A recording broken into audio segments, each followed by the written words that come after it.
Here's a Liger with a Roland MIDI kit installation. And here's a quick demo of the knobs and the switches on this particular installation.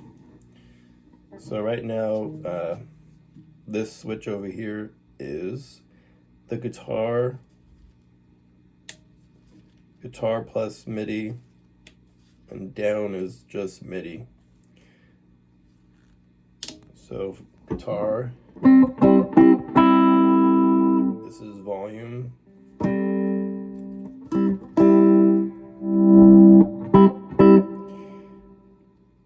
we do guitar plus MIDI,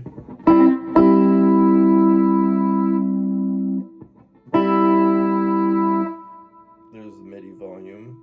So if we turn that all the way down, we just have guitar volume. And if we turn guitar volume all the way down and increase the MIDI volume, we just have MIDI.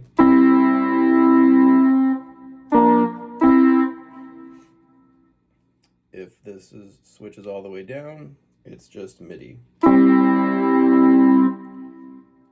If the guitar volume knob is all the way up and this switches down, still just MIDI.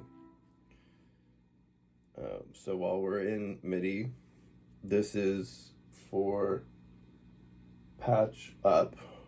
So if I push this going up, it's going to go up to the next patch, which doesn't sound much different.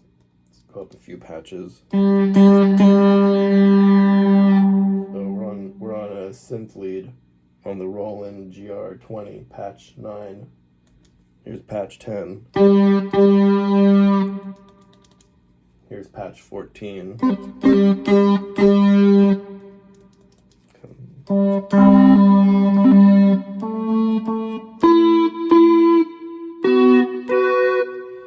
And then this one here is patched down, so it just goes down backwards. So we're on 19.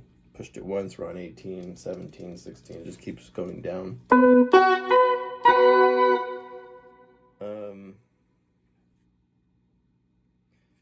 That's really it for the Roland MIDI.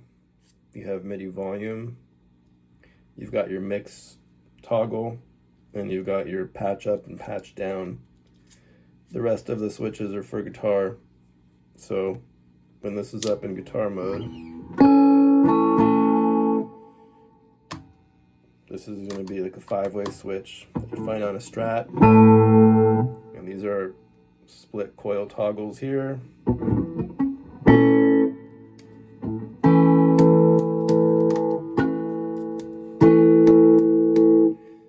This is your oboe toggle. I just have a Microtron 3 on right now in the oboe. You could also use the oboe with MIDI. So if I put the oboe on, put this switch in the middle, now we have both. And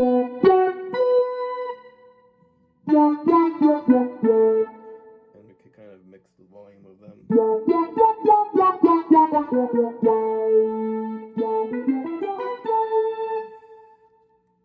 So that's kind of cool.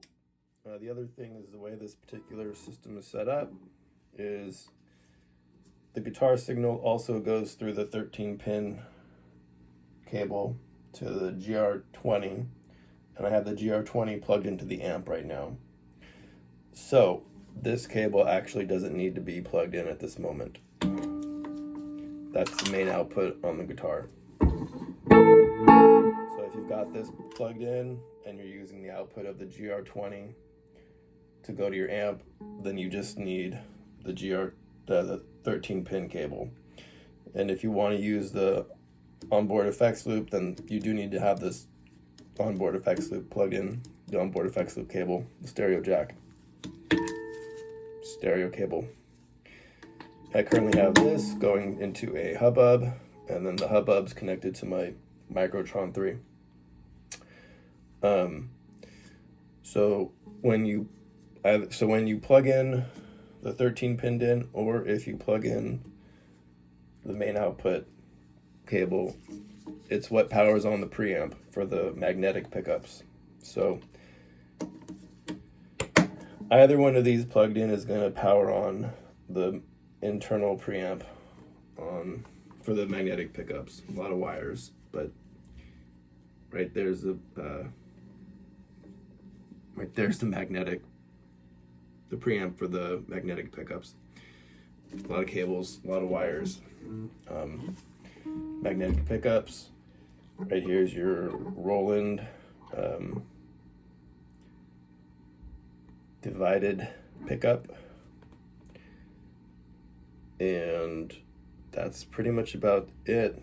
There's a little LED here that only powers on if the 13-pin cable is plugged in. So if it's not plugged in, then there's no sound, because the way I have it set up currently is that all of the guitar's output is going through the Roland GR20 floorboard. So, but if you don't want to use the Roland GR20 floorboard, you can just disconnect this and plug the guitar up like this. You can even just plug from here directly to an amp. If you have a hubbub setup or similar, you can go and plug into your effects loop, but you can play it just like a regular guitar to your amp.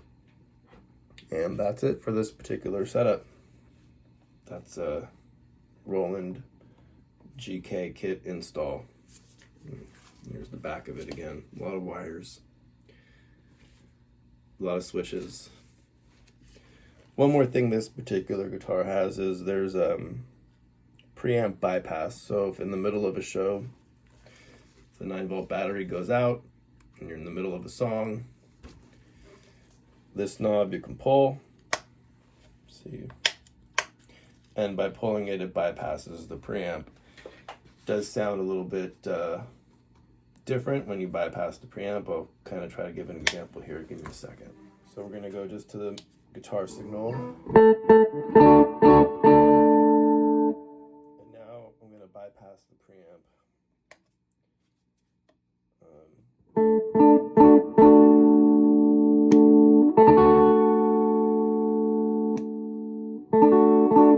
Some of those high frequencies are taken down and the volume is a little bit lower.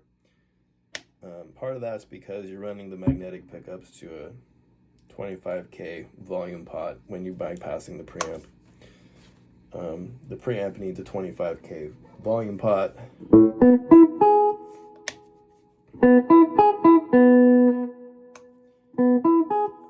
But that can get you through a song with time to swap your battery very easily. Battery box opens up, just pull the battery out, put new battery in, get back to the next song. Very simple. And there it is.